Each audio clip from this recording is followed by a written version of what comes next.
वीर्यं करवावहै तेजस्विनावधीतमस्तु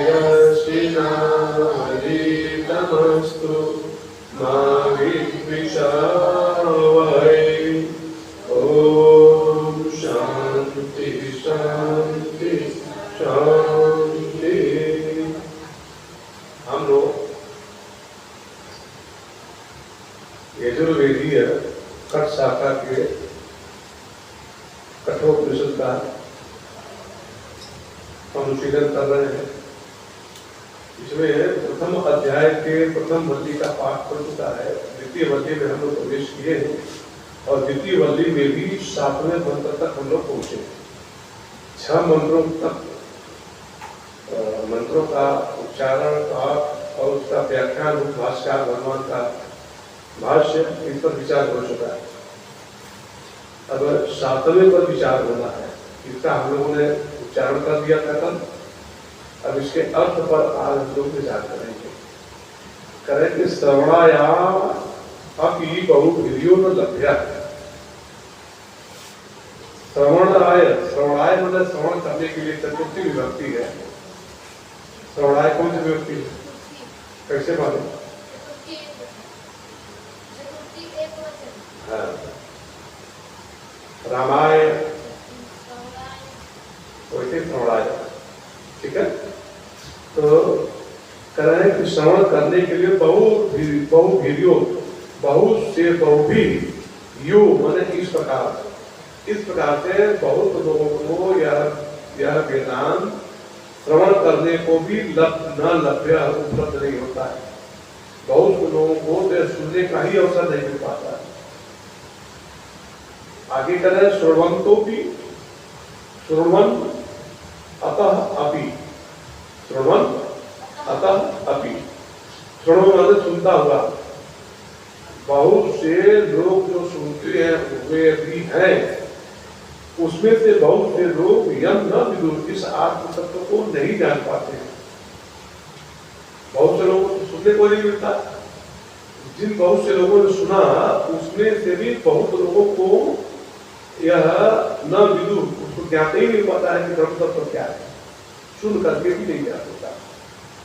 आगे गुरुदेव कह रहे हैं कि आश्चर्यो वक्ता कुशलो अस्य लब्धा। इसका जो वाचन करता है, जो पढ़ाता है, इस आश्चर्य में आत्म तत्व के संबंध में जो कोई भी वाचन करता है, पढ़ाता है, वह भी आश्चर्य ही है। आश्चर्य क्यों है? क्योंकि इतने लोगों में से कोई ऐसा होता है जो इसको पढ़ता है और पढ़ करके उसको समझ लेता है। और वक्ता का इसके पहले बता चुके हैं, वक्ता कैसा होना चाहिए। अभी आगे आएगा आश्चर्य वक्ता। तो वक्ता कैसा होना चाहिए? आश्चर्य माना जाता है। क्यों आश्चर्य? हजारों लोगों में से कोई इसको समझ पाता है। तो जो समझ लेता है अपने तत्व को, वही उसका कुशल वक्ता हो जाता है। तो कह रहे हैं कि आश्चर्य वक्ता, इसलिए हजारों में से कोई एक आध उसको समझने वाला मिलता है, इसलिए वह आश्चर्य ही है। और कह रहे हैं कि और उनके द्वारा उपदेश करने पर भी हजारों मोक्षार्थियों में से कोई कुशलो अस्य लब्धा, कोई ऐसा कुशल विद्यार्थी, ऐसा मुमुक्षु निकलता है जो इसको लब्धा माने प्राप्त कर पाता है। आश्चर्य क्या था? इसलिए कुशलानुशिष्ट, श्रुति के अनुसार आचार्य द्वारा प्रतिपाद्य जो आत्म तत्व है, उसको कोई अनुशिष्ट यानी आचार्य के द्वारा अनुशिष्ट जो विद्यार्थी है, वही ज्ञाता उसका मतलब, वही उसको जान सकता है। इसलिए वह भी आश्चर्य ही है। इसमें 3 आश्चर्य आ गया। वक्ता भी आश्चर्य है, श्रोता भी आश्चर्य है। लेकिन श्रोता में से उसको आश्चर्य माना गया जो श्रोता उसको लब्ध कर रहा है, प्राप्त कर ले रहा है। सुनते तो सभी है, लेकिन वास्तव में उस तत्व को जिसको बताना है वो अत्यंत शुद्ध तत्व है, उसको जो प्राप्त कर लेता है वही वास्तव में आश्चर्य है। और तीसरा आश्चर्य है कुशलानुशिष्ट ज्ञाता। इस तरह से जो आचार्य के बताए जाने पर जो उसको प्राप्त कर लेता है, तो कैसे प्राप्त करता है? उत्तरानुशिष्ट आचार्य के द्वारा जो अनुशासन दिया गया उस अनुशासन के अनुसार वह अनुशिष्ट है, अर्थात उसकी बुद्धि शुद्ध रूप से श्रुति और आचार्य के मत के अनुसार उसकी बुद्धि चलती है, ठीक है ना। फिर अपना खोपड़ी खर्च नहीं करता उसमें। गुरु जी ने कह दिया कि ये हमने आपको पढ़ा दिया, ऐसा अब आप लोग सब मंत्र याद करके सुनाइए। तो स्वामी जी बोले थे, कल बोले थे ना कि कल इस पर जरा विचार होगा, देखेंगे सुनेंगे। तो ऐसे ही अब आपने कहा, गुरु जी ने कह दिया मुझे याद करना ही है, मुझे याद करना ही है। जब ऐसी अनुशिष्ट अनुशासन वाली बुद्धि बन जाएगी, और नहीं तो गुरु जी कहता है तो गंगा जी नहाने जाना 1 बजे, जाके खर सो रहे हैं 1:30 बजे, अरे गुरु जी तो रोज डांटते ही करते। ऐसा बुद्धि वाले को कभी प्राप्त नहीं हो सकता, ठीक है। जो अनुशिष्ट है, गुरु जी ने जैसा कहा वैसा ही किया। अभी स्वामी जी चर्चा कर रहे थे ना, एक एग्जाम्पल समझे जरा। ये सब पहले की है, ये सन 2000 के, ये सब सन 2000 में प्रणानंद जी लौटे थे, पहले 90-92 में महाराज जी के पास आए, थोड़ा बड़ा पढ़े, फिर चले गए पंजाब, गिरफ्त होकर चले गए। फिर सन 2000 में लौटे, तो पहले सत्य चेतन थे उनकी सेवा में, सत्य चेतन का स्वभाव समझते ही है। महाराज जी के बिल्कुल विपरीत, तो महाराज जी खिले रहते थे, लेकिन स्वयं नहीं कहे कभी चीज को हटा दो। तो अंत में प्रज्ञानंद जी को समझ आया, तो उन्होंने उनको हटा के प्रणवानंद को लगाने के लिए स्वामी जी गुरु जी ने कहा, भगवान जी लगे उनकी सेवा में थे। तो 2000 में महाराज जी बनकुटी आए, तो वहां से उन्होंने एक ये शुरू किया, नया वाला बैच वही शुरू किया बनकुटी से। उसमें 6-7 लोग थे जो प्रवानंद जी थे, हम भी रुक जाते थे पढ़ने।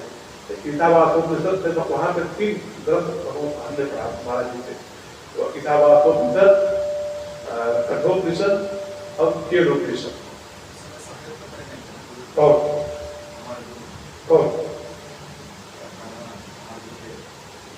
प्रवानंद जी नहीं, तब समझ नहीं। हाँ, लाल नहीं करते में थे, वो नैतिक कर्मचारी थे, तो इसे लगता महाराज दिए होंगे। तो वही से हम लोग पढ़े। फिर उसके बाद कुंभ लगा, महाराज जी की इच्छा थी कुंभ में लगे, तो उसमें ध्यान चेतन जी थे कोठारी, उन्होंने कहा कि आप व्यवस्था बनाओ वहाँ पे। हम वहाँ व्यवस्था बनाए, कैंप लगा।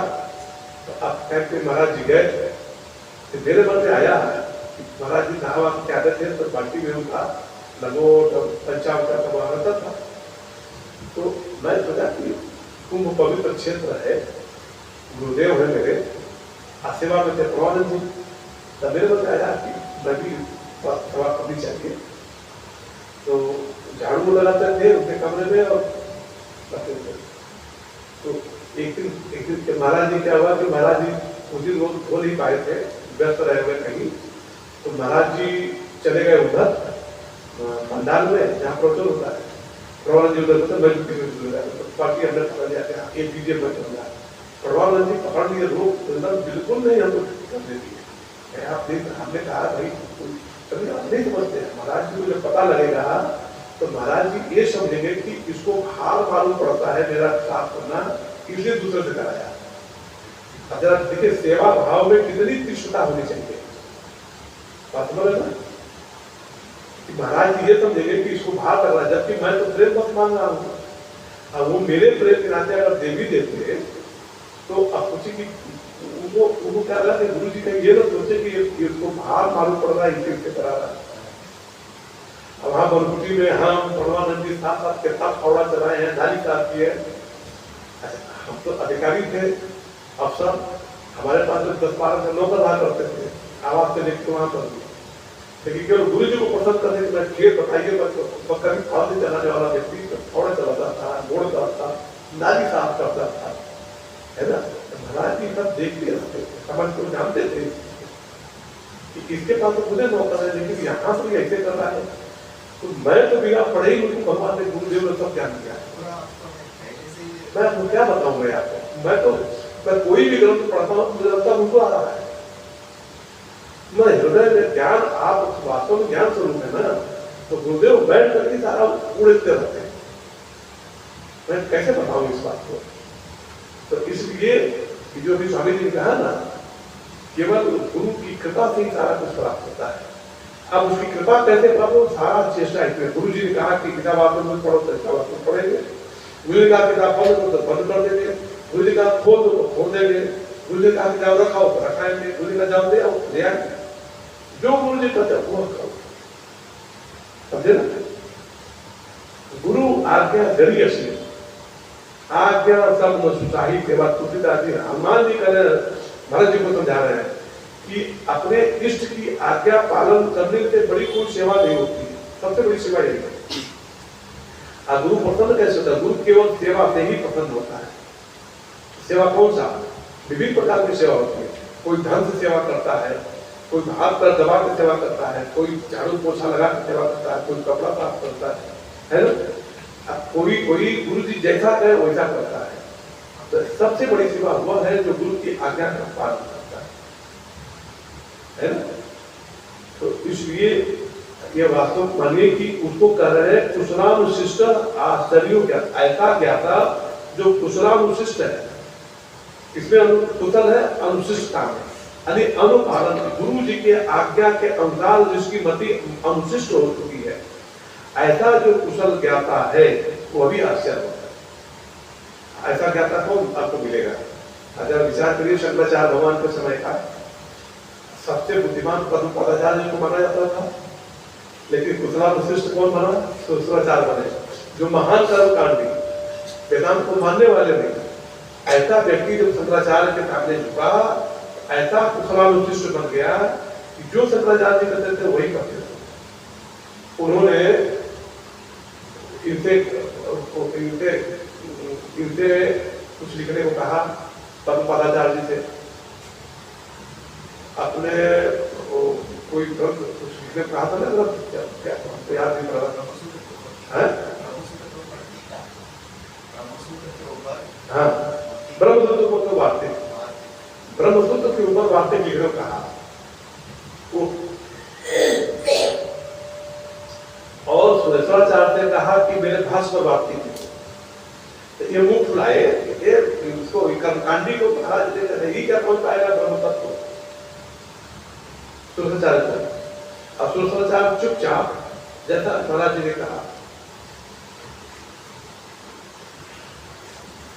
जैसा महाराज जी ने कहा, महाराज जी मतलब जैसा आचार्य शंकर ने कहा, ठीक वैसा ही सुरेश्वराचार्य जी उनके भाष्य पर, एक ग्रंथ के भाष्य पर वार्तिक लिखकर दे गए। तो देख के बड़े प्रसन्न हुए, बोले कुछ नहीं। अब वह ब्रह्मसूत्र पर भारतीय वार्तिक लिखे तो उसमें 20 गलती निकाला शंकराचार्य भगवान ने, सुधरवाया। अब फिर उसके बाद उन्होंने बनाया। उसके बाद उनको ये अहंकार हुआ कि मैं तो इससे बड़ा विद्वान हूँ, हमारे में गलती निकाला है, इसके तो कुछ नहीं बोले। तो उनको अपने विद्वता का अहंकार था, पूरा लिख लिया, लिख करके ग्रंथ, सोचे कि अभी कहीं कोई हमसे देख रहा था, हमेशा उसको बंद करके रखते थे, कोई दूसरा नकल न कर ले। और चले गए रामेश्वरम दर्शन करने, अपने उसको लेके गए ग्रंथ, उनके मामा कर्नाटका के देखा ही क्या कर्नाटका में ना। अब उनके मामा उनसे जलते थे कि ये साधु हमारा भांजा है, मेरा साथ, ये साधु करके अब इसको प्रणाम करना पड़ता है।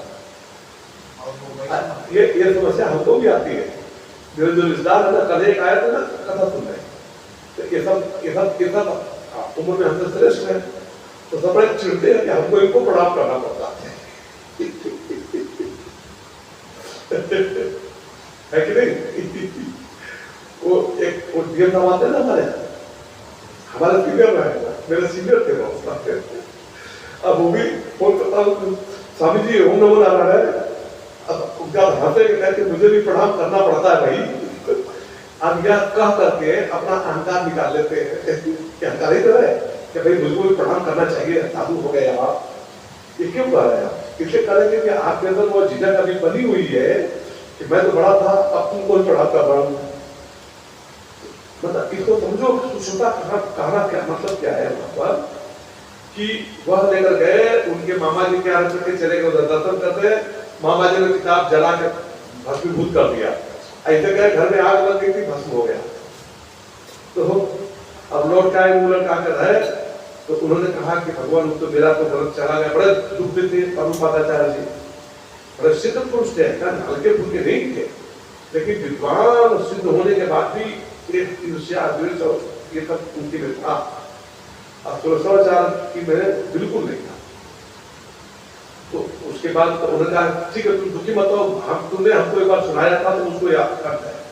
क्या भाष्यकार भगवान की बुद्धि है, एक बार केवल श्रवण किया था। उनके शिष्य ने जो ग्रंथ लिखा, भाष्य लिखा ब्रह्मसूत्र पर, उसको पूरा का पूरा इनको सुनाया था शंकराचार्य जी को, अपने गुरु जी को। उसके बाद ग्रंथ जल गया, शंकराचार्य जी उनसे कदम के गुरु कर रहे हैं कि तुमने हमको एक बार सुनाया था, मुझे ग्रंथ है, चलो तुम फिर से लिखे। तो वो बोलते गए, वो लिखते गए। हाँ और शंकराचार्य जी ने जो ग्रंथ लिखा था, भाष्यकार भगवान ने उसको अनुमोदित कर दिया कि बहुत अच्छा ग्रंथ लिखे। तो कहीं कहीं तो शंकराचार्य भगवान से भी आगे बढ़ करके व्याख्या कर देते हैं। मतलब इस बार पिछले उसमें हम वहां पर उनके चतुर्मास में उनका सर मथुर स्वामी थे और वो भारती जी थे, आशुतोष भारती। तो ये लोग उनके शंकराचार्य जी के वार्तिक पर विचार चल रहा था, उसके बृहदारण्यक के वार्तिक पर। तो मैं भी पढ़ता था वहां पे, तो वार्तिक थोड़ा ऊंचा कर रखा था। अभी बृहदारण्यक का जो भाष है उसी को ठीक ठीक समझना मुश्किल रहता है। छांदोग्य का भाष है और बृहदारण्यक का भाष बहुत आसान नहीं है, बड़ी मुश्किल। ब्रह्म तत्व तो इजीली समझ लेना। जो सामान्य साधु जो कभी वेदांत नहीं पढ़ा, वो भी ब्रह्म तत्व को आत्मसात करता है, उसमें केवल ब्रह्म निष्ठा चाहिए।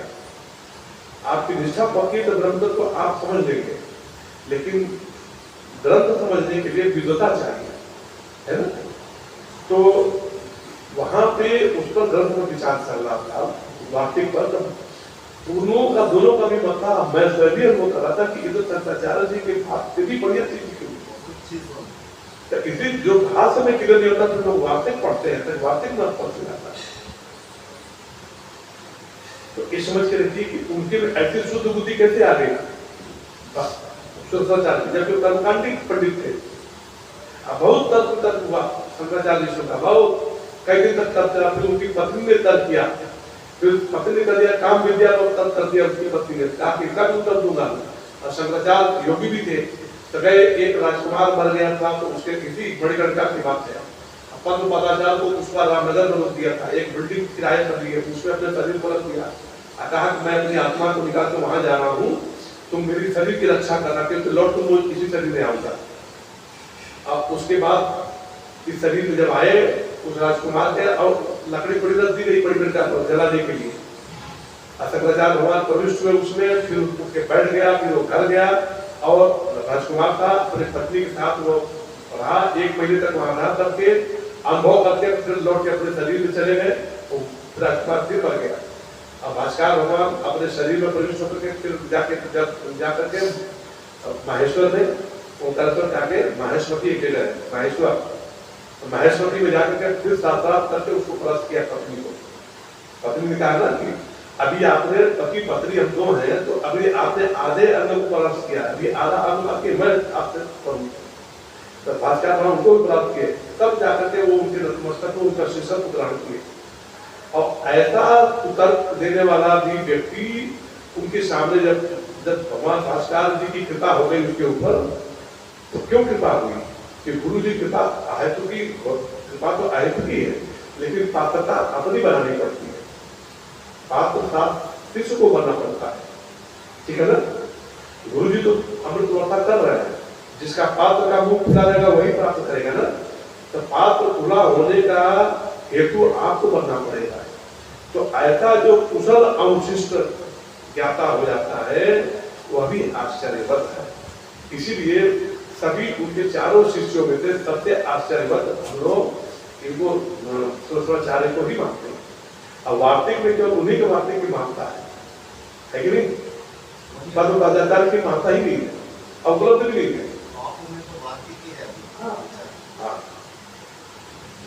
समझे ना? तो इसलिए कहा कि आश्चर्यो ज्ञाता कुशलम शिष्ट।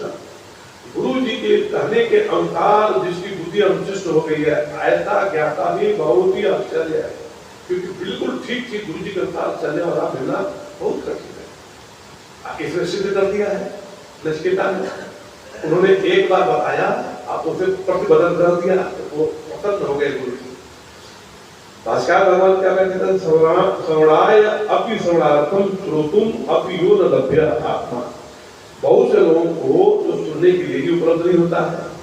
बहुवीर अनेकई श्रवण, बहुत से लोग सुनते भी हैं, अतः अभी तो भी बहु अनेक अन्य यम आत्मान न विदुः। जैसी आत्मा है, यम आत्मान, जैसी आत्मा है उसको ठीक ठीक न विदुः, नहीं जान पाते हैं, न विदंती, उसको समझ नहीं पाते हैं। इति अब कह रहे हैं कि जो ऐसा है वो तो कह रहे इति अभागिनो, ऐसे लोग अभागी हैं, दुर्भाग्यशाली हैं कि गुरु के पास जा करके भी गुरु के अनुसार आचरण नहीं करते हैं, गुरु की कृपा नहीं प्राप्त करते हैं, वहां भी अपनी खोपड़ी खर्च करते हैं, तो उनका समय नष्ट हो रहा है। अरे वो अभागी है, अभागी हो, अच्छे लोग अभागी है, असंस्कृत आत्मा है, असंस्कृत आत्मा है। वह जीवात्मा कैसी है, असंस्कृत है, दुर्बुद्धि वाला है।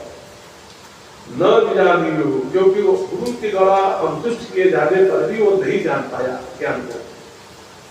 किंच बहुत क्या है, अस्य वक्ता अपि आश्चर्य, इसका जो वक्ता है वो भी आश्चर्यवत है, अद्भुत है।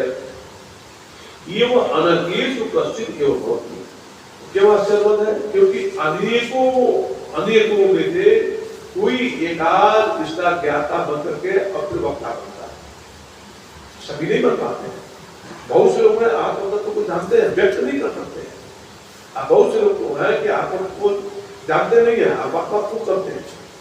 लेकिन यहाँ आश्चर्य उसको कहा जा रहा है कि जो आत्मतत्व को भी आत्मभूत कर रहे हैं और व्यक्त भी अच्छी ढंग से कर दे रहे हैं, ताकि शिष्य के मेधा में प्रविष्ट हो जाए, अनुगत हो जाए। आगे कह रहे हैं कि तथा श्रुत्वापि, अब बहुत से लोग श्रुत्वापि मतलब सुन करके भी अस्य आत्मनः कुशलो निपुण एवं अनेकेषु लब्धा कश्चित् एवं भवति। अनेकेषु बहुत से लोग जो इसको सुनने में निपुण भी है और सुनते भी हैं इस आत्मतत्व के संबंध में, लेकिन लब्धा अत्यंत जो कुशल होता है वही उसको लब्ध कर पाता है। कुशलो लब्धा कश्चित् एवं भवति, कोई कोई कुशल ही इसको प्राप्त कर पाता है, इसलिए वह भी आश्चर्यवत है।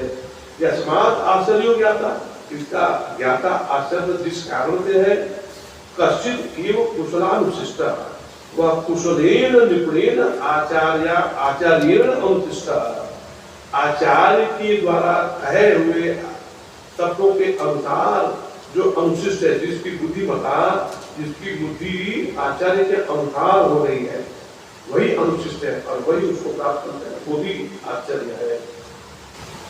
ठीक है। अब आगे कर रहे हैं कि फिर वक्ता कैसा होना चाहिए, अब वक्ता के बारे में बता रहे हैं। ठीक है।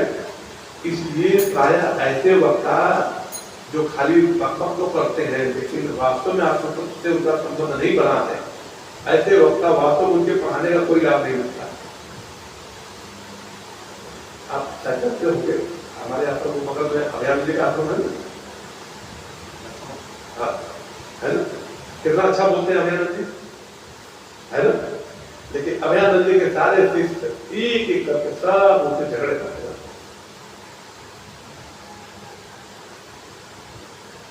इसका मतलब कहीं ना कहीं कमी हो रही था, चाहे वक्ता में चाहे श्रोता में, किसी न किसी को कमी है। अब उसको आगे हम नहीं करेंगे क्या है, समझ रहे हो। जब आपकी दृष्टि आर्थिक हो जाएगी, आपकी दृष्टि संसार की कामनाओं में हो जाएगी, है ना, तो हम आपको चिंता हो जाएगी कि भाई कैसे ये कभी ये बात हो जाए, ये हो जाए, वो हो जाए, तो आपकी सोच जाएगी कि बाहर जाएगी नहीं जाएगी। आप बाहर जाएगी तो उसको पकड़े, उससे कहे, उससे ऐसे निकालना है, वैसे निकालना है। घर पर डायरेक्ट कोई मांगेगा नहीं, साधु तो धर्म कैसे निकाले उसका वो बहुत तरीके। तो जो धनी है तो उसको थोड़ा आदर भी देना पड़ेगा, कुछ करना भी पड़ेगा, खोपड़ी खर्च करनी पड़ेगी, कैसे धन निकाले। इतना निरंतर जो आप बुद्धि में कर रहे हैं तो संस्कार बन रहा है कि नहीं बन रहा है? तो रजोगुण किसको कहते हैं और क्या रजोगुण? यही तो जरूर है। बात समझ रहे हैं आप? चाहे इसीलिए जो आप बार बार समझते हैं दादा गुरु जी, दादा गुरु जी, दादा गुरु जी के बाद वो उसको क्यों नहीं आती है? क्योंकि जब वृत्ति रजोगुण में जाएगी तो वो आ नहीं सकती है ना। दादाजी की कभी रजोगुण में गई नहीं, है ना, बंद हो गया रजोगुण कभी। क्योंकि मैं खुद भी देख रहा हूँ ना, मैंने एक दिन चर्चा किया था कि जब ये आश्रम उनको देने लगे तो मैं विश्वनाथ जी के मंदिर गया और वैसे तो बाहर खड़ा था, उनको पंडाल ने जबरदस्ती अंदर बुला लिया। अब मैं समझ गया कि सूर्य की कृपा हो गई। मैं पूछने गया था कि महादेव तुम ठेका लो तब तो मैं हाँ करूंगा, जब मैं झंझट में पड़ने वाला ना, मैं कैसे खिलाऊंगा? जब मैंने संन्यास लिया था, हमने अपने पुत्र को, संपत्ति को, लोक सबको त्याग दिया। तो मैंने जब त्याग दिया तो मैं कहां से बेचारा खिलाऊंगा इतने साधु संतों को, लोगों को? अब विश्वनाथ जब अंदर बुला तो मैं समझ गया कि विश्वनाथ ने ठेका ले लिया। अब ताजुब तो मैं उस दिन भी बताया था मैंने इस बात को कि अपने आप लोगों का फोन आकर के मेरे खाते पैसा आता रहता है, समझ ना? अब अभी तो पैसा उतने आ रहा है कि बस नाक बची रहती, मतलब भोजन पानी सब चल जाता है, समझ ना? अब भोजन पानी भी कोई खराब तो चल नहीं रहा, मेरे ख्याल से ठीक ही चल रहा है। ये आयोजन था कि कैसे होगा, तो लखनऊ हम गए तो हमने कहा भाई कुछ आप लोगों को भी मदद करनी चाहिए। तो उनने कहा कि हम एक करते हैं मदद, किसी और ने हमसे छुट्टी के लिए मदद करने को कहा। हमारे पास बाकी आता है कि आपको गुरु जी को देखा है एक 36 तो केवल दक्षिणा में गया था, दक्षिणा केवल एक 36 चला। आयोजन में उन्होंने खर्च हुआ सब हुआ, लेकिन जो कितना भी आयोजन हो गया मुझे कोई भाड़े नहीं मांग पड़ता है। वही सोई जाने की जब आप भगवान के भरोसे होंगे ना तब आपको समझ में आएगा कि वास्तव में सब भगवान ही करता है। हमारे महाराज जी चाहे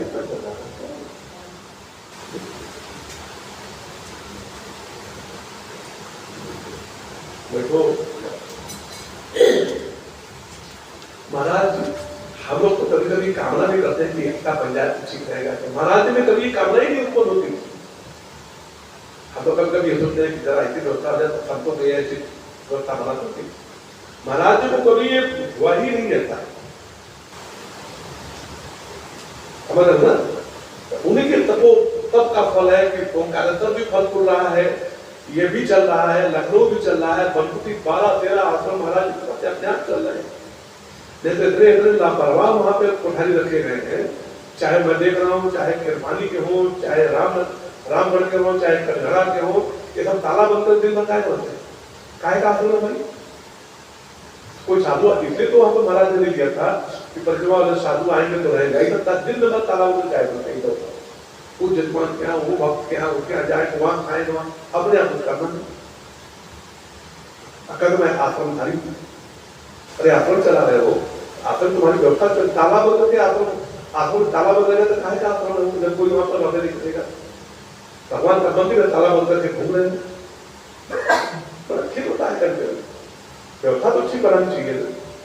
तो इसलिए तो महाराज जी इसलिए आश्चर्यवत वक्ता दिखाई देते हैं, हजारों किलोमीटर से लोग दौड़ के आते खाली दर्शन मात्र के लिए, क्योंकि कभी उन्होंने भौतिक जगत की कोई कामना की ही नहीं उनके ऊपर, है ना? इसीलिए हम लोग मानते हैं कि हम लोग उनके चरणों में धूल अभी नहीं बन पाए। तो इसलिए ये समझ कर आगे ऐसे ही वक्ता के बारे में बताने जा रहे हैं गुरुदेव। न नरेणा वरेण प्रोक्त ईशा सुविज्ञेयो बहुधा चिन्त्यमानः अनन्य प्रोक्ते गतिरत्र नास्ति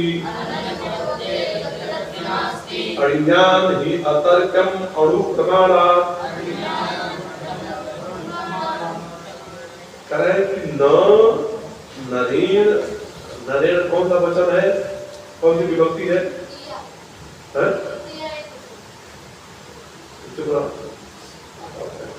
तुम बताओ कौन विभक्ति है? तुम बताओ नरेण, नरेण शब्द कौन सी विभक्ति बनेगी? तृतीया। हाँ। क्या अर्थ निकलेगा? नरेण का अर्थ क्या निकलेगा? आई बात समझ में?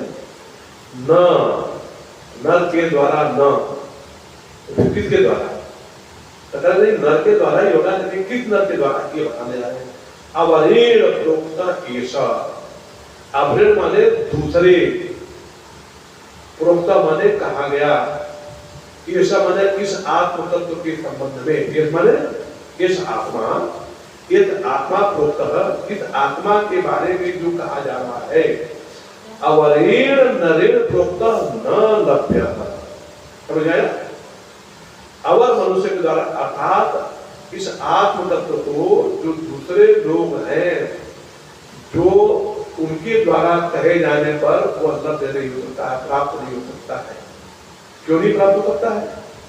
अरे वो भी तो भूल ही गए, शब्द ही तो निकालना है। आगे बता रहे हैं, सुविज्ञेयो बहुधा चिंत्यमान, वह बहुधा चिंत्यमान वहां चला जाएगा कि आप अपने बुद्धि के तर्क से बहुत चिंतन भी करेंगे तो वह आपको सुविज्ञेय नहीं हो सकता है। न सुविज्ञेयो एष प्रोक्त अवरेण नरेण बहुधा चिंत्यमान न सुविज्ञेय। ऐसा होगा कि इस आत्मा के संबंध में अन्य ऐसे लोग जो अपनी चिंतमान माने अपने तर्क बुद्धि से इसको, इसके बारे में वाचन करते हैं, उनके बताए जाने पर भी, ऐसे लोगों के बताए जाने पर भी न सुविज्ञ या अच्छी तरह से ज्ञात नहीं हो सकता। तो कैसे गुरुदेव ज्ञात होगा?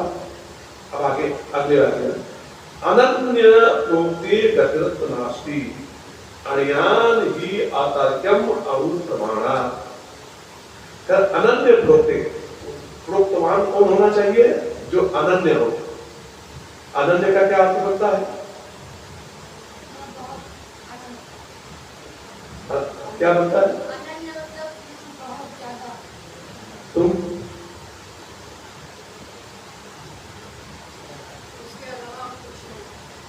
अनन्य माने, अनन्य माने आप लोगों को कोई बताएगा अनन्य शब्द का अर्थ? गीता पढ़े हो? क्या बोल रहे? हाँ ठीक है। अपरोक्ष की जगह पर आप पहले बोल रहे थे दूसरा कोई नहीं, यही बोल रहे थे, अन्य कोई नहीं, वो तटी का न अन्य, अनन्य। तुम बताना तो ठीक चाह रहे थे लेकिन शब्द नहीं बता बोल पाए। बहुत ज्यादा मतलब अनन्य प्रेमी, मतलब बहुत ज्यादा प्रेमी, ये तो मुझे याद मतलब अत्यंत। गीता में पढ़े हो ना, अनन्या चिंतयन्तो माम, आगे बोलो।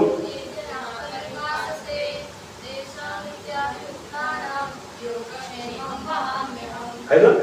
तो अनन्या आया ना, तो अनन्य, अनन्य शब्द ही है वहां। अनन्य माने न अन्य, अन्य अगर भगवान को आप मानते हो तो भगवान के अतिरिक्त और कुछ भी नहीं चाहिए हमको। अनन्य अस्तित्व में हम चाहना हमारी क्या है? न अन्य सिवाय परमात्मा के। मैं तुमको ही चाहूं और तुमको पाऊंगा, ठीक है? I want only God. तो जब केवल परमात्मा को ही चाह रहे हैं कि तो अनन्य हो जाता है। लोग कहते हैं कि मेरे बड़े अनन्य गुरु भाई है। अनन्य का मतलब यह मुझको बहुत चाहते का मतलब मुझको ही चाहते हैं, ठीक है ना? तो अनन्य प्रोक्ते, अरे जिस जो आत्म तत्व में स्थित हो चुका है उसको बोला गया अनन्य। आपने ठीक पकड़ा है, अपरोक्ष ही है, लेकिन शब्द का अर्थ निकालने जब अनन्य कहेंगे तो न अन्य, कोई दूसरा नहीं। फिर कौन? आत्मा। जो आत्म तत्व को जान चुका है वह आत्मा ही हो गया। ब्रह्मविद ब्रह्म ही हो, आत्म तत्व को जानने वाला आत्मा ही हो जाता है। तो इसलिए न अन्य, तो दूसरा नहीं हुआ, ठीक है ना? वो आत्म तत्व को जानने वाला रहेगा, खाएगा पिएगा आप ही की तरफ से, पहले ये तो हमारी देते हैं, पर यही लोग अच्छा खा जाते हैं। आत्म तत्व वाला अपने स्व महिमा में स्थित रहता है, ठीक है ना? तो उसी तरह की अनन्य प्रोक्ते, जो अनन्य हो गया है उसके द्वारा जो प्रोक्त है, उसके द्वारा जो कहा गया गतिरत नास्ति, क्योंकि उसके द्वारा जो कहा जाता है तो उसमें कुछ भी गति है ही नहीं। ब्रह्म कहाँ पर है? ब्रह्म कहाँ मिलता है, कहाँ पर है?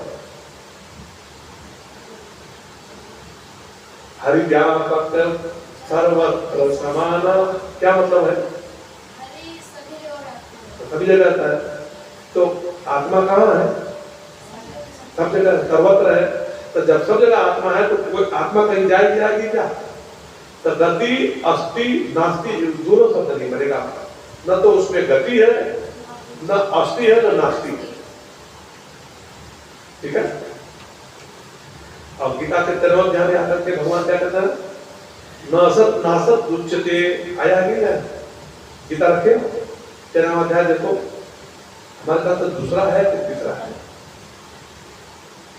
13वें अध्याय का दूसरा मंत्र होगा या तीसरा मंत्र होगा? उसका चतुर्थ पाद है।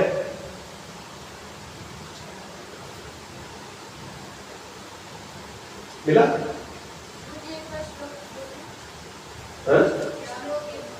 हमको तो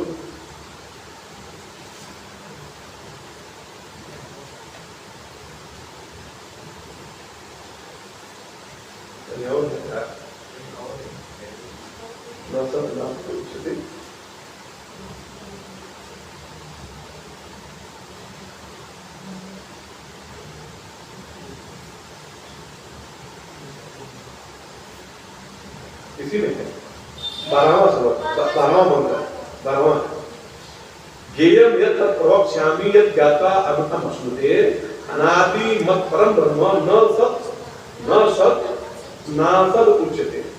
ब्रह्म को न तो सद कहा जा सकता है, न असद कहा जा सकता है ना? छांदोग्य कहता है तदैव त्वम् इदम् अगर आसीत्। अब फिर आगे कश्चित् आहु असदेव इदम् अगर आसीत्। तो न सत, अब यहाँ पे सत नासत से ले लिया कि न वो कार्य है न ही वो कारण है। परमात्मा ब्रह्म जो है न कार्य है न कारण है, वो कारण भी नहीं बनता है, कार्य भी नहीं बनता है। बल्कि वह परमात्मा, वह ब्रह्म तत्व जब माया से आवृत होता है तो वह कारण बन जाता है। ठीक है ना? आप जब तक गहरी निद्रा में आप कुछ भी करता नहीं बन सकते आप, लेकिन गहरी निद्रा से जैसे ही उठते हैं तो सब वस्तु के कर्ता बन सकते, कारण बन सकते हैं। ठीक है ना? तो इसलिए उसको कह रहे हैं कि गति अत्र न अस्ति, क्योंकि वह उस आत्म तत्व में जो प्रविष्ट हो गया है उसकी फिर कहीं गति नहीं है, कोई गति उसकी नहीं है। क्यों नहीं गति है? कि अणोरणीयान महतो महियान, ये उसका है जो बहन का है ना, नहीं ये इसका है कठोर जिसका अणोरणीयान महतो महियान, उसका कठोर जिसका है ना। तो इसमें कहा अड़ियान ही अतर्जम अणु प्रमाणा, क्योंकि वह आत्म तत्व जो है अस्थि और नास्ति इत्यादि वहां पर नहीं है। वहां पर कोई कहने वाला ही नहीं कि अस्थि कौन कहेगा, कोई कह नहीं सकता, बोलेगा कौन? बस है। ये भी जो शब्द मैं निकाल रहा हूं है, या आप लोगों को बताने के लिए निकाला जा रहा है। उस तत्व में बैठकर कोई बोले ही नहीं सकता है, उस शब्द का विषय नहीं बनता है। यतो वाचो निवर्तन्ते अप्राप्य मनसा, मन और वाणी वहां जाकर लौट सकती है, पाते नहीं। बुद्धि अतर क्या, बुद्धि से अतर क्या हुआ? राम अतर के बुद्धि मन वाणी। रंजित मानव तुलसीदास लिखते हैं कि राम कहता है, ये भगवान शंकर पार्वती की तरह की है, पार्वती राम अतर के बुद्धि मन वाणी, बुद्धि मन और वाणी से अतर क्या परमात्मा, उनके बुद्धि मन वाणी से तर्क से नहीं समझ सकते। तो जो कोई अवध पुरुष है जो अनन्य प्रोक्त नहीं है, तो अद्भुत तत्व को जानता ही नहीं है, तो वो जो भी बताएगा तो खोपड़ी से बताएगा, तो बुद्धि से बताएगा ना, तो वो बुद्धि के तर्क वितर्क से आपको बताएगा, उसका विषय परमात्मा बनता ही नहीं। और जो परमात्मा को आत्मसात कर दिया है, अनन्य प्रोक्त हो गया है, तो वह जो भी बोलेगा तो उसमें कोई गति नहीं, उस तत्व से बाहर जाकर बोल ही नहीं सकता। क्यों? क्योंकि उस गति सर्वत्र है, सभी जगह वो आत्मा ही है, तो उससे दूर आप जा ही नहीं सकते। जहां भी जाएंगे वही आत्मा है। तो इसलिए उसको कहा गया कि न तो गति है न ही नहीं गति है। और ईशावास्य का भी आप लोग पढ़े ना, उसके क्या आया, एक मंत्र आया ना, तब तब एजत तब नहीं जत, एक आया कि नहीं आया? मतलब वह चलता, तब एजत माने वह चलता, हितन होता है, चलता भी है, तब नहीं जत, वो नहीं भी जाता है, तब दूर है, वो बहुत दूर है, तब नजदीक है, बिल्कुल नजदीक है। आत्म तत्व से नजदीक कोई है ही नहीं है ना? तो किसके लिए दूर है? जो प्रोक्तमान अवर है उनके लिए बहुत दूर है, जो बुद्धि से समझना चाहते हैं उनके लिए बहुत दूर है। आज जो कुशलानुशिष्ट है, आचार्य की अंधार तत्व देकर के समझना चाहता है, उसको कारण है कि उसके लिए तत्अवत के अत्यंत नजदीक है, ठीक है ना? और परमात्मा को आप जब भी आप देखें, परमात्मा का वर्णन आएगा, परमात्मा हमेशा द्वंदात्मक ही है, वो है भी और नहीं भी है। अब कब नहीं है, दिखाओ कहाँ है, अगर है तो दिखाओ, तो दिखाई तो नहीं दे रहा, तो नहीं है, लेकिन है। कैसे है? ज्ञान से उठता है। आप जब विचार करेंगे कि मैं हाथ पैर तो हो नहीं सकता, मैं तो हूं ना, पहले तो विचार मैं हूं कि नहीं, मैं हूं, तो क्या मैं पैर हूं? नहीं। मैं हाथ हूं? नहीं। मैं पेट हूं? नहीं। मैं कर्मेंद्रिय हूं? नहीं। मैं ज्ञानेंद्रिय हूं? नहीं। मैं बुद्धि हूं? नहीं। मैं चित्त हूं? नहीं। मैं अहंकार हूं? नहीं। फिर भी कुछ बच गया कि नहीं बच गया? फिर भी कुछ बच गया। अब उसको आप जानते नहीं हो, वही अब आप वही आप विचार करोगे तो समझ में आ जाएगा कि मैं हूं, लेकिन ऐसे कह दो कि तुम हो तो दिखाओ, तो दिखा नहीं सकते आप। अरे तो हनुमान जी जैसा कोई हो जाए, फाड़ के दिखा सकता है ना? तो हनुमान जी कौन है? वो भी तो साक्षात परमात्मा ही है ना, एकादश रुद्र ही है, वो कोई दूसरे, वो तो लीला कर रहे हैं यहाँ पे आकर, तो उनका सेवक बन गए हैं। ऐसा सेवकाई कोई कर पाएगा? अपने बुद्धि से विचार किया कि मैं आया हूँ सीता जी का पता लगाने, और हमको जो हमारे टीम के मॉनिटर थे जामोद जी, उन्होंने कहा तुम जाओ पता लगा के चल जाओ, यही तो काम बताया। तो उसने विचार किया कि मैं जाऊं, पता लगा के बता तो दूं, ये भी तो पता लगा लो कि हमारा शत्रु कितना बलवान है, भगवान को बता दूंगा, तो भगवान उसकी तरफ तैयारी करेंगे। कहा कैसे पता लगाओ? कहा कि जंगल उजाड़ो, झगड़ा पड़ेगा, जंगल उजाड़े में झगड़ा बढ़ेगा तो हमको पकड़ेगा, तो उसी को उसको अंदाजा लगा देंगे। यही हुआ, फल खाए सब तोड़े लागा, है ना? फिर सब रक्षक आए, मारे पीछे, पकड़ के ले गया मेघना, फिर वहां जाकर के सब बलाबल देख लिया पूरा, पूरी लंका पर्यंत हस्त करती है। पहले ही मुक्ति कर दो, उसको बता दो कि भगवान का जब चेला इतना ताकतवर है तो भगवान कितने ताकतवर होंगे। एक कुशलानुशिष्ट की निशानी है, उसमें जहद लक्षणा, अजहद लक्षणा आता है, और जहां राजा तक 3 लक्षणा से आता है। तो बताया गया कि देखो भाई, एक चेले को कह दिया गुरु जी ने, वहां पे रबड़ी रखी थी, मलाई रखी थी, खीर रखा था, है ना, दूध रखा था, खाना पूरा चावल दाल रोटी सब्जी बना कर रखा था कि बाबा जी का भंडारा है ना। आज चेले ने कहा कि बेटा ये देखो खीर रखे है ना, इसकी कोई कुत्ता बिल्ली आवे तो रक्षा करना, बिल्ली दूध पी जाती है, एक कुत्ता बिल्ली आवे तो रक्षा करना। काफी मैं यही हूँ, कोई डंडा लेकर बैठा था, बिल्ली तो नहीं आई, कुत्ता आया, बाकी सब चीज खा गया।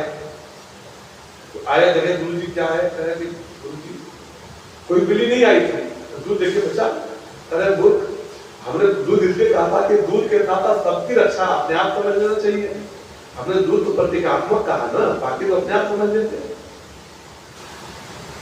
क्यों? तो क्यों हंस गए? तुम ही थे क्या? एक को बताया, सबको समझ लेना। हनुमान जी को एक बताया गया कि सीधा एक पता लगा के आना, तो सब समझ ले कि इसका बल कितना है भी पता लगाओ, इसका विभाग कितना है सब पता लगाओ, धर्म उत्पत्ति कितने पता लगाओ, ताकत कितनी पता लगा लो, कितना बल ऐसा करके हमारे जब मानव सेना आएगी तो कैसे खाई पिएगी इसको पता लगा लो, है ना। इसको बोलते हैं कुशलानुशिष्ट। तो आगे कह रहे हैं कि ऐसे जो अनन्य प्रवृत्ति है उन्हीं के द्वारा उसमें क्यों उनके द्वारा समझ जाता है क्योंकि अत्यंत वह अणु प्रमाण अत्यंत सूक्ष्म आत्म तत्व है। जब तक बुद्धि हमारी सूक्ष्म नहीं होगी तब तक आत्म तत्व समझ में आने वाला नहीं है। भाष्यकार भगवान बताते हैं नहीं नरेण मनुष्येन अवरेण प्रोक्तो, अवरेण माने हीनेन प्राप्त बुद्धिना। अवर का अर्थ कर रहे हैं भगवान शंकराचार्य जी, हीन व्यक्ति तुच्छ बुद्धि और प्राकृत बुद्धिना जो संसारी बुद्धि वाला जो है, इति एतद उत्तम इस आत्मा, इस आत्मा को के बारे में इसके द्वारा अगर उत्तम ने कहा गया है तो यम तम माम पृच्छति, जो तुम मुझसे पूछ रहे हो ना तो आत्मा कैसे विज्ञ है, तो ऐसे लोगों के द्वारा बताए जाने पर विज्ञ नहीं हो सकता। ठीक है, नहीं सुष्टुम सम्यक विज्ञो विज्ञातुम शक्यो, जो सम्यक रूप से जिसको ज्ञान इसका नहीं है उसको बताने में वो सत्य नहीं हो सकता, न सत्य और समर्थ नहीं हो सकता। यस्मात् बहुधा अस्ति नास्ति कर्ता अकर्ता शुद्धो अशुद्धो इति आदि अनेकधा चिंतमानो आदमी, क्योंकि उस ब्रह्म का जो चिंतन है अनेक प्रकार से ऐसा है वैसा है, शुद्ध है अशुद्ध है, विभिन्न तरीके से जो उनका किया जाता है चिंतन, तो जो बुद्धि से तर्क करेगा उसको समझ जाए कि या तो ये शुद्ध है या तो अशुद्ध है। अब आत्मा को कहें तो शुद्ध भी है अशुद्ध भी है तो कोई मानेगा इसको, वो है भी और नहीं भी है कोई मानेगा, और सत्य भी है असत भी है कोई मानेगा। तो कह रहे हैं कि जो तर्क से कहेगा तो या तो शुद्ध सिद्ध करेगा तो तो एक पक्ष में खराब जाएगा, वो तो कहेगा कि नहीं ऐसा है, दूसरा कहेगा नहीं ऐसा है। तो कोई व्यक्ति अगर अपने बुद्धि के तर्क से चलता है वो अणु प्रमाण को नहीं समझ सकता है। अणु प्रमाण कैसा है, अब कोई कहे कि पानी का आकार कैसा है, किसी बाटल जैसा होता है, नहीं बाटल जैसा नहीं होता है, कटोरे जैसा होता है, तो दोनों शब्द है कि नहीं, कटोरा ऐसा है बाटल ऐसा है, दोनों अलग अलग है ना, एक फैला हुआ ऐसे एक फैला हुआ ऐसे है, तो अलग अलग दिशाओं में जा रहा है। इसको समझने के लिए जो इसको प्रत्यक्ष रूप से जल को रख करके नहीं देखा होगा वो नहीं समझ पाएगा, बुद्धि तो बताइए समझ नहीं सकता। इसी तरह से अनन्य प्रोक्तवान अगर नहीं है, अवलेन प्रोक्ता है, तो उससे समझ में आने वाला नहीं है, क्योंकि अवलेश धर्म अत्यंत धर्म वाला है। उससे सुनता है कि गुरु जी इतना झंझटी बात है, इतना झंझट है, तो कथम पुनः सुविज्ञ है, फिर सुविज्ञ कैसे होगा? तो मैं बताता हूँ, घबराओ नहीं, थोड़ा ध्यान रखो। अभी तो बताया हूँ कि ऐसे लोग बताएंगे तो नहीं समझ पाओगे, अब किससे समझ पाओगे तो बताने जा रहा हूँ। कर रहे भाष्यकार अनन्य प्रोक्ते अनन्येन अपृथक्दर्शिना। अब अनन्य का अर्थ क्या कर रहा है? अपृथक्दर्शी, जिसने आत्मा को अपने से अलग नहीं देखा, उस ब्रह्म तत्व को अपने से अलग नहीं जानना, एकत्व करके जानता है। ठीक है ना, ब्रह्म अलग है मैं अलग हूं ऐसा नहीं, जो बुद्धि से बताएगा वो ब्रह्म अलग और अपने को अलग समझेगा, वो अवर पुरुष है। और यह जो अपृथक्दर्शी है, जो अनन्य प्रोक्त है, वह दोनों को एक समझ रहा है। अपृथक्दर्शिना आचार्य, अपृथक्दर्शी आचार्य के द्वारा प्रतिपाद्य ब्रह्म आत्मभूत, उस ब्रह्म का जो उनका आत्मभूत है, जो की आत्मा ही है, प्रोक्त ऐसे के द्वारा जब प्रोक्तवान होगा, जो कहा जाएगा उक्त आत्मनि, उस आत्मा में गति अनेकधा अस्ति नास्ति इत्यादि लक्षणा चिंता गति अत्र अस्मिन् आत्मनि नास्ति न विद्यते सर्व विकल्प गति प्रत्यस्तम इति तत्वम आत्मनः। कर रहे हैं कि ऐसा जो आचार्य उसके द्वारा बजाए जाने पर अस्ति नास्ति इत्यादि जो लक्षणा है उसमें कोई गति नहीं उनकी बनती, क्योंकि वो उसी में स्थिर है। तो न तो अस्ति में जाएंगे न नास्ति में जाएंगे, बस जैसे है वैसे। और आगे कह रहे हैं कि आत्मनि नास्ति न विद्यते, और आत्मा नहीं है ऐसा क्यों नहीं समझते। केनोपनिषद में आता है, गुरु जी ने जब पूछा फूका न्याय से, तो वो आया तो उसमें आया है कि श्रुति आचार्य प्रसादेन श्रुति आचार्येण युक्त्या, श्रुति और आचार्य के बताने के अनुसार युक्ति के द्वारा उसने विचार करके शिष्य ने जाके बताया, ना हम मन सुन लेती, मैं यह नहीं मानता मैं अच्छी तरह प्रभु को जानता हूँ, नो न अहम मन अवेदिति, अब मैं ये भी नहीं मानता मैं उसको नहीं जानता। इसका क्या अर्थ निकला? मैं ये भी नहीं मानता कि उसको अच्छी तरह जानता हूं, मैं ये भी नहीं मानता कि मैं उसको नहीं जानता। उसको भूल के आप ठीक समझ गए होगा। एक जगह कहा कि मैं मानता हूं मैं नहीं जानता, एक जगह कहा कि मैं मानता हूं तो उसको जानता भी हूं, तो फिर ठीक कैसे समझ गया? या तो नहीं जानता है तो जानता, बुद्धि की तरफ वाला समझेगा। यहाँ पे कहा कि जो तुम ये समझ रहे हो कि आंखों का विषय मैं उसको जान गया, तो ऐसा परमात्मा नहीं, इसे मैं नहीं जानता। ना हम मन ने तुम्हें देती, अच्छी तरह मैं ब्रह्म को जानता हूं, मैं ऐसा मानता हूं मैं नहीं जानता। न अहम मन ने सुवेदित, नो न मन अवेदित, अब मैं ये भी नहीं मानता कि उसको नहीं जानता, अर्थात मैं उसको जानता हूं, ज्ञान स्वरूप स्थिति में जानता हूं। वह शिष्य आत्मस्वरूप से उसको अपने मेरी आत्मा ही है ऐसा नहीं मानता वो करो, ठीक है ना? तो वही चीज, उसी चीज को यहाँ पे भगवान कर रहे हैं कि अस्ति नास्ति चाति दशा चिंता गति अत्र अस्मिन् आत्मनि नास्ति न विद्यते सर्व विकल्प गति प्रत्यस्तस्मितम तत्त्वात् आत्मनः, उस आत्मा में किसी भी प्रकार के जो अस्ति नास्ति इत्यादि है, जो अनेक अनेक विकल्प बनते हैं, उसमें कुछ है ही नहीं है। और जब कुछ भी नहीं है, इसलिए हर व्यक्ति अपने अपने अनुसार व्याख्या कर देता है ना? उसमें मांडुक्य में तो गौड़ पदाचार्य जी यही तर्क लिए, वो सबक जितने भी तर्क है, क्योंकि वो ब्रह्म निर्गुण है, निराकार है, हमारा वेदांत कहता है, तो उसको जो जैसा समझता है वैसा बन जाता है वो। इसलिए अपने अपने मति के अनुसार सबने तर्क दिया, उसको किसी का खंडन नहीं करना। मुझे खाली यह बताना है कि वास्तव में तुम जितने मति वाले बता रहे हो वो हमारा निर्गुण निराकार परमात्मा ही है, तुम उस रूप में समझो, वैसे समझो, कोई हमारा तुम्हारा विरोध नहीं है। कोई सगुण राम को भजन करने के कहता है तो हमारा कोई विरोध नहीं, क्योंकि वही परमात्मा सगुण बनता है, वही चेतन तत्व के सगुण रूप में दिखाई दे रहा है।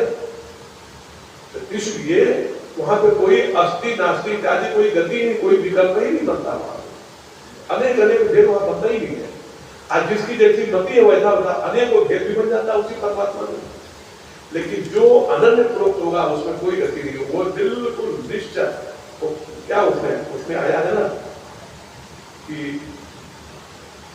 निश्चल और निर्मल, निश्चल और निर्मल, निर्मलत्वा निश्चलत्वा, उस परमात्मा में निश्चल गति होनी चाहिए और निर्मल गति होनी चाहिए, तभी उस तत्व को कोई समझ सकता है। अब भगवान राम जी क्या कर रहे हैं? निर्मल, हाँ, निर्मल मन जन तो कोई पावा, जिसका मन निर्मल हो गया है, जिसकी मति मन निर्मल हो गया है, वही उसको प्राप्त कर सकता है।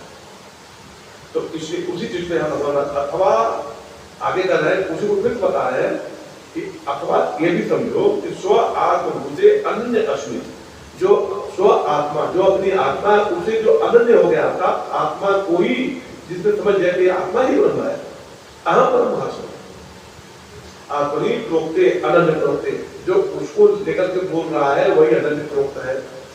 तो जिसकी उसमें गति है, करे अत्र अन्य अवगति नास्ति, उसकी अन्य किसी में गति नहीं हो सकती।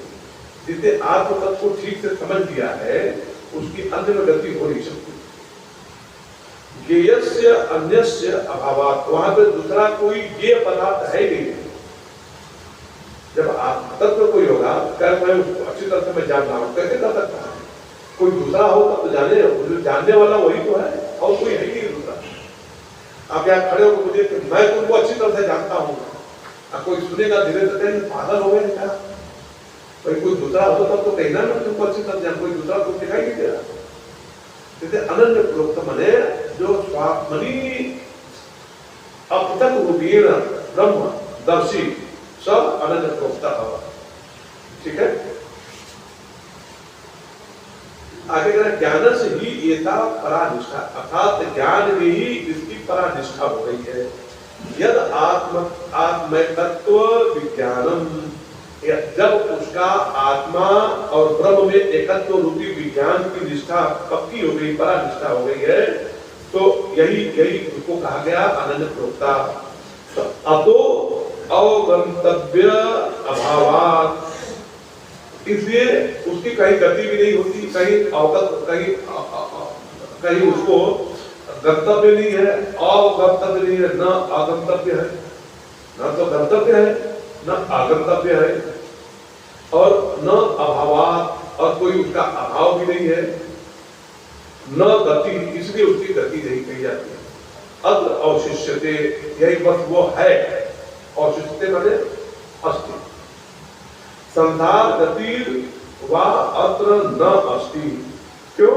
कि वहां पे संसार की गति नहीं है, संसार के किसी भी पदार्थ की, किसी भी दूसरे पदार्थ की वहां गति नहीं है। अनन्य आत्मनि प्रोक्ते, ऐसा जो अनन्य आत्मा वाला है उसके द्वारा कहा हुआ, न अंतरीयत्वात् विज्ञान फलस्य मोक्षस्य, ठीक है ना?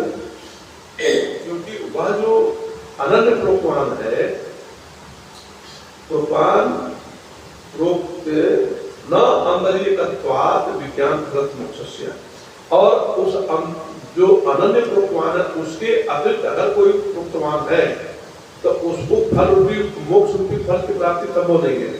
इसलिए फल रूपी मोक्ष जो प्राप्त कर चुका है, यानी जो मुक्त का अनुभव कर चुका है, वही आचार्य का, उसी का आचार्य वक्ता कह रहे हैं, उसी के द्वारा कहे जाने से आपको समझ में आगे कर रहे हैं। अथवा प्रोच्यमान ब्रह्मात्म भूतेन आचार्य लोक आत्मनि अगतिर अनवबोधो अपरिज्ञानम अत्र न अस्ति। प्रोच्यमान ब्रह्मात्म भूतेन, जो ब्रह्म और आत्मा का एक करके जिसने अब तक उनको दर्शन कर दिया, वो प्रोच्यमान, उसके द्वारा जो प्रोच्यमान कहा जाने वाला जो आत्म तत्व है, वो कह रहे हैं कि अगति, उसमें कोई गति नहीं होती। अनवबोधो अपरिज्ञान अत्र न, अनवबोध, क्योंकि अब अनवबोध उसके पास नहीं है, उसके में बोध है, और अपरिज्ञान, उसके ज्ञान से बाहर कुछ नहीं है, उसमें अज्ञान नामक कोई वस्तु नहीं है। अत्र न अस्ति, अज्ञान नामक अत्र न अस्ति। भवति एव अवगति तद विषया श्रोतु तदस्य तद अस्मि अहम इति आचार्य स्यु इव इति अर्थः।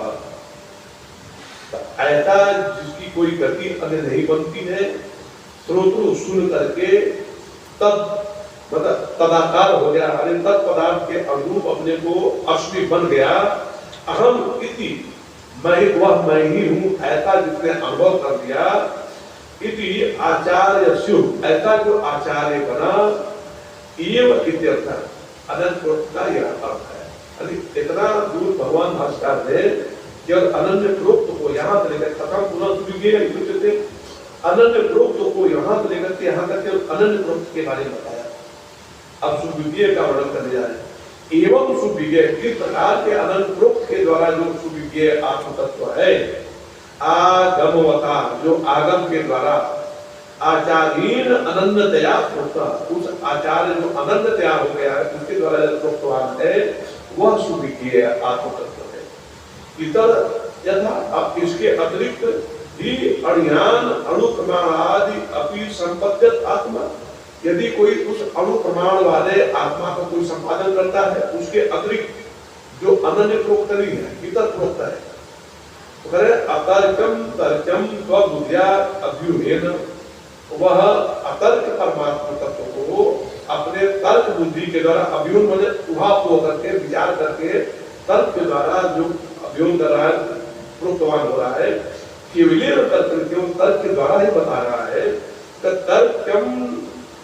तर्क मारे अणु प्रमाणे केनचित स्थापित, तो अपने तर्क के द्वारा जिस अत्यंत सूक्ष्म तत्व को स्थापित करेगा अपनी बुद्धि से, तो दूसरा उससे भी ज्यादा बुद्धिमान कोई आ जाएगा, वो और सूक्ष्म बुद्धि वाला होगा, तो उसको कह रहा है कि आत्मनि तत्व ही अणुतरम अन्य अभी होती, उससे भी कोई सूक्ष्म बुद्धि वाला आ गया तो उसके तर्क को काट कर दूसरा तर्क दे देगा, तो वो अणु हो जाएगा, अणुतर हो जाएगा। तत्व अभी अन्य अणुतमम इति न ही तस्य, उसके बाद उससे भी कोई और ज्यादा बुद्धिमान आ गया। अब देखो ना, इसलिए आए ना, सब आए। अपना शास्त्र कहता है कि यह सारा का सारा जो प्रपंच है प्रत्येक अंश अपने अंत के पास जाता है। अगर वायु रूपात्मक है तो वायु में ऊपर ऊपर गति में जाएगा, तेज है तो सूर्य की तरफ जाएगा, जल है तो समुद्र की तरफ ही बहेगा, चाहे कहीं भी जल गिरता है ना। वो श्री महिमन में एक पाठ आता है ना, त्रैसांख्यं योगं पशुपतिमतः वैष्णवमिति प्रभिन्ने प्रस्थाने परमितमदपात्यमिति च रुचिनां वैचित्र्या ऋजुकुटिलनानां पतजुतां ग्रामे को गम्य त्वमपि पयसामर्णवतीव। उसका अर्थ कौन जानता है? कहते तई सांख्यम योग, उस योग परमात्मा से योग करने के लिए 3 रास्ते बताए गए। अब 3 रास्तों में अलग अलग, कोई सांख्य योग बताता है, कोई वैष्णव का आने के द्वैत मार्ग बता देता है, भगवान कहते प्राप्त करो भक्ति से है, कोई शिव योग, कोई योग सूत्र के द्वारा बताता है कि योग करके प्राप्त कर लो। तई सांख्यम योगम, 3 मार्ग बताते हैं लोग, और भी बहुत से मार्ग बताते हैं। यहाँ पे 3 मार्ग को लेकर के, क्योंकि 3 सर्वोत्तम ऊपर के मार्ग है, तो कह रहे कि तीनों मार्ग से जाने वाला अगर उस आत्म तत्व को ही चाहता है, यमई वेश नृत्य, यदि उसको ही चाहता है तो वहां पहुंच जाएगा। कैसे पहुंच जाएगा? तो अब उसको बता रहे हैं, आगे के 2 लाइन बताते हैं। प्रभिन्ने प्रस्थाने परमितमदापात्यमिति च, प्रभिन्ने प्रस्थाने, आकाश से वर्षा होती है, बादल गिरते हैं, जल गिरती है, प्रभिन्न भिन्न भिन्न स्थान पर जल की बूंदें गिरती है। अब भिन्न भिन्न स्थान से वो प्रस्थान करता है, वो जल कहां से करता है? जो जहां गिरा वही उतरता है। गमन करते करते प्रभिन्ने प्रस्थाने,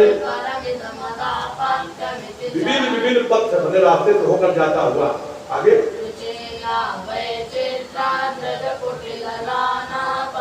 वैचित्र्य, वैचित्र और ऋजुकुटिल नाम, ऋजु कहते टेढ़े मेढ़े रास्तों से, कुटिल माने टेढ़े मेढ़े रास्तों से होते हुए वह जल आप तो गत्वा कहां बताया? पैसामर्णवतीव, आणव बोलते हैं समुद्र को, वह जो है वो समुद्र में ही जाके जल मिलता है। उसकी अंतिम गति कहां है?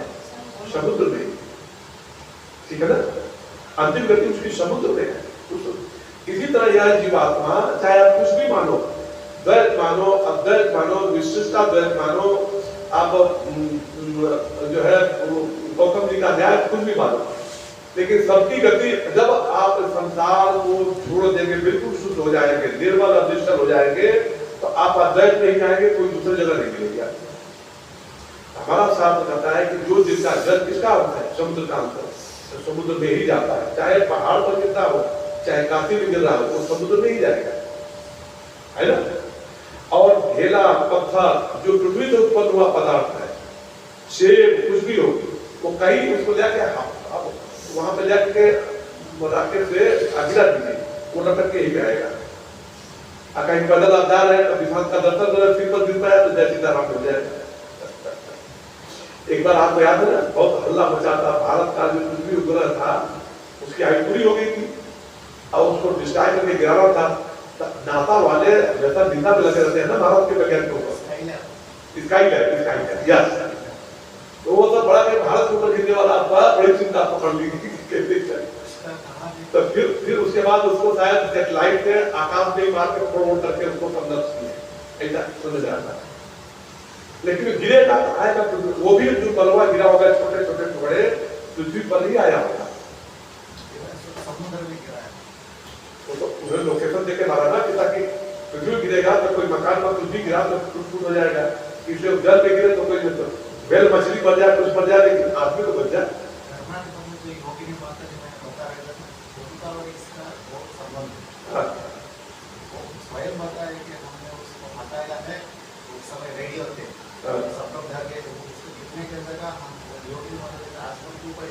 हाँ सही घटना होगी, ये सब तुम्हारी आपकी। अभी मैं यह पूरा करके आपको थोड़ा सा बताऊंगा कि किसी तरह की बातें अभी करंट 1978 की घटना है, 77 अभी मैं बताऊंगा घटना समझे ना। तो इसलिए वो भगवान भास्कर कर रहे हैं कि उसे भी तत्व वाला आ जाएगा। तो आपने अपने बुद्धि से एक तत्व स्थापित कर दिया, आपसे बुद्धिमान कोई आएगा तो आपके तत्व को काट देगा, वो अपना तत्व लगा देगा। तो कह रहे कि अभी आया हमारा शास्त्र कहता है कि प्रत्येक अंश अपने अंशी के पास जाता है। और वो एक फिर मित्र कौन पैदा होगा, सेब गिर गया बगीचे में थे, बिल्कुल बेवकूफ आदमी, उसका बुद्धि में गुरुत्वाकर्षण है, सब भाई पदार्थ या नीचे गिर गया था। आज तक अंग्रेज सब यही बताते आते हैं, हमारा शास्त्र अंश अंशी के पास जाता है। पृथ्वी से उत्पन्न कोई वस्तु, सोना चांदी हीरा जो कुछ भी जो पृथ्वी से उत्पन्न हुआ है वो पृथ्वी पर ही आएगा।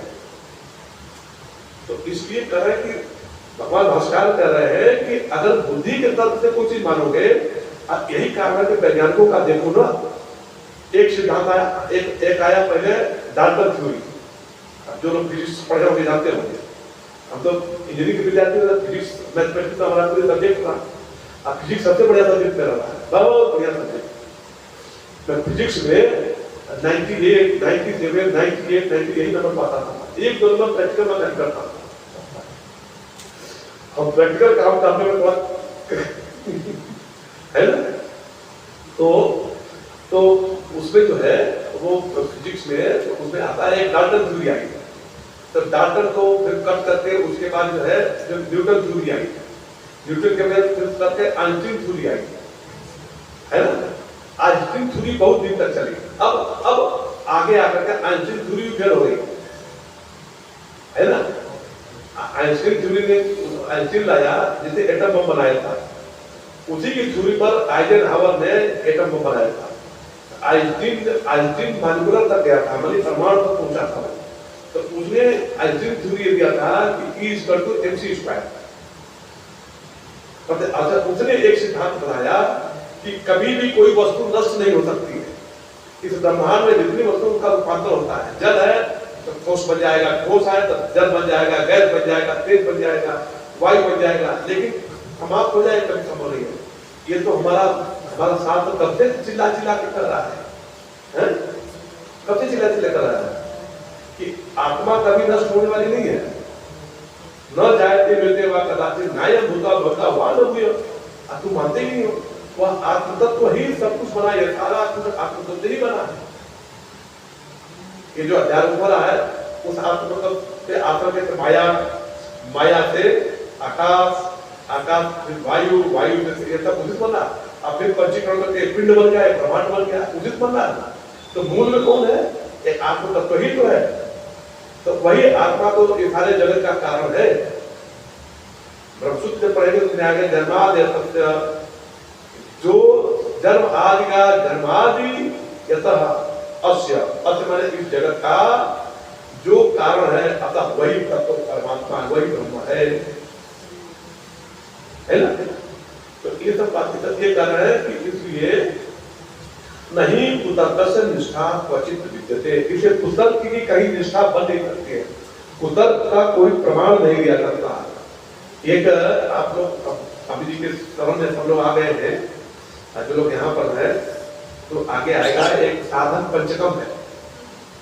साधन पंचकम बहुत अच्छा ग्रंथ है।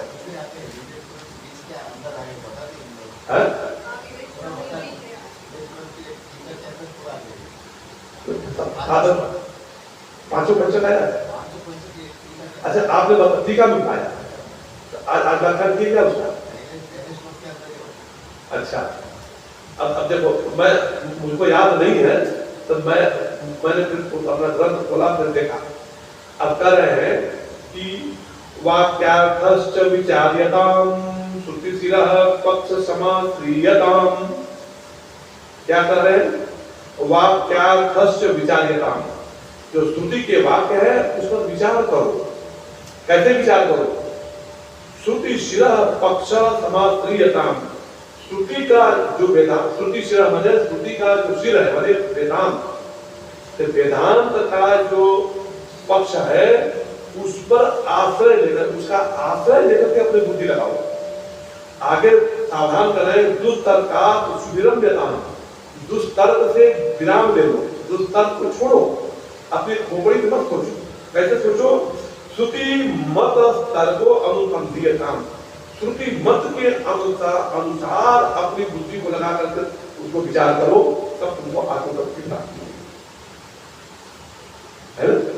तो ये समझ करके कि वह आत्मतत्व जो है नैता क्या है, न नरेणा वरेण प्रोक्त ऐसा सुविधेया, नरेणा वरेण के द्वारा प्रोक्त में। अब आगे फिर इसी को और घनीभूत करेंगे भगवान पास का। आगे का जो मंत्र आ रहा है, मंत्र उच्चारण कर लेते हैं। इसका भाष्य भी पढ़ा था, आप इसको समझाना बहुत जरूरी था, क्योंकि जब तक इसको ठीक से नहीं आप लोग पकड़ोगे तो आगे की लाइनें बनेगी नहीं। चलो उच्चारण मात्र कर ले आज हम लोग इसका। नैसा तर्केण मतिरापनेया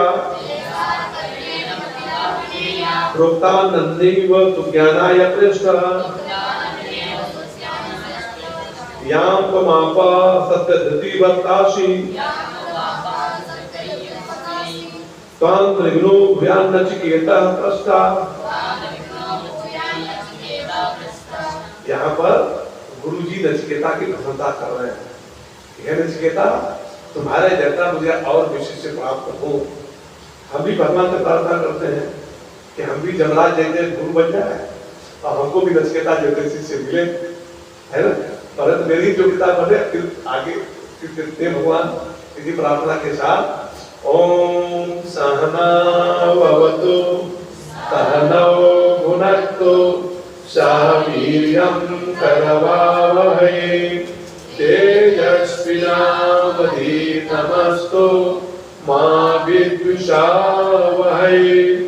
ओम शांति शांति शांति। शंकरं शंकराचार्यं केशवं वादरायणं सूत्रभाष्यकृतौ वन्दे भगवन्तौ पुनः पुनः। ईश्वरो गुरुरात्मेति मूर्तिभेदविभागिने व्योमवद्व्याप्तदेहाय दक्षिणामूर्तये नमः। ओम शांति शांति शांति।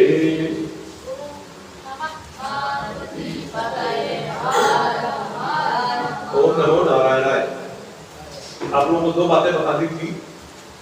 एक तो कल चर्चा करते हुए कहा था ना कि उन्होंने आश्वस्त किया नचिकेता को कि तुम वो कहा ना कि वो जो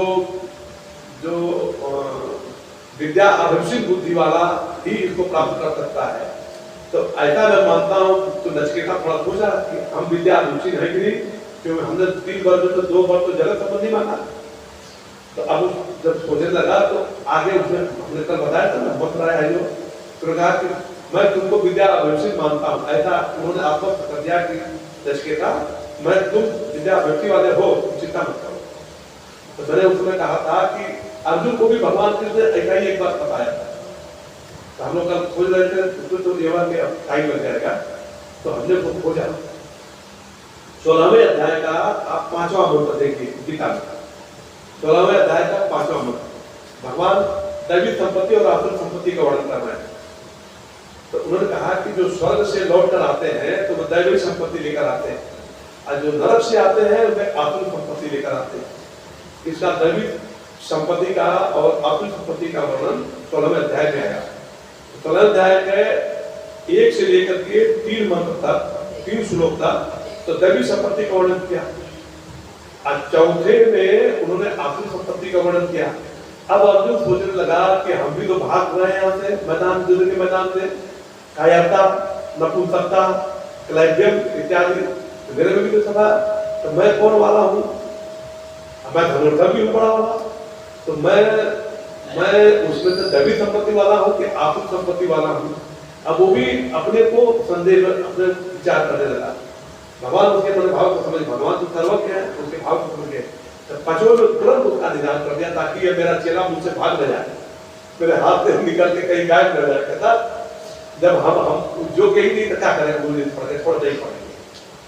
वो बताए ना, नारद जी ने दो बताया, एक तो और नाचने लगा, कैसा भगवान मिलेंगे तो चाहे कितना भी जन्म ले, एक जो है सब माला वाला फेंक देता, जब भगवान को इतना सालों बाद हमको चाहिए, तो कहीं नैराश्य न हो जाए, निरस्ता न आ जाए, इसलिए भगवान ने तुरंत अर्जुन का भी तुम दैवी संपद वाले हो। भगवान कह रहे हैं दैवी संपद विमुक्षाय निबंधाय आसुरी मता मां सुजा, तुम चिंता मत करो, शोक मत करो, है अर्जुन तुम चिंता मत करो।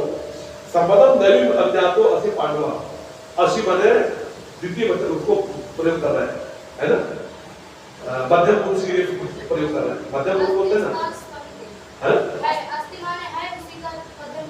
मध्यम भाई पकड़ा, असी किसको प्रयोग करते हैं, जो जो सामने कोई तुम पदार्थ हो उसके लिए असी करते हैं, है ना। तो कह रहे हैं कि मां सुधा तुम चिंता मत करो, संपद दैवी अभिजातो असी, तुम दैवी संपत्ति लेकर के आए हुए हो, हे पांडव, हे अर्जुन, तुम दैवी संपत्ति वाले हो। वहां उसको कहा है, तीसरी बात जो बताना था, जो स्वामी बता रहे थे योगी का, यह 78 की घटना है, इसमें अखंड ज्योति में प्रकाशित हुआ था कि एक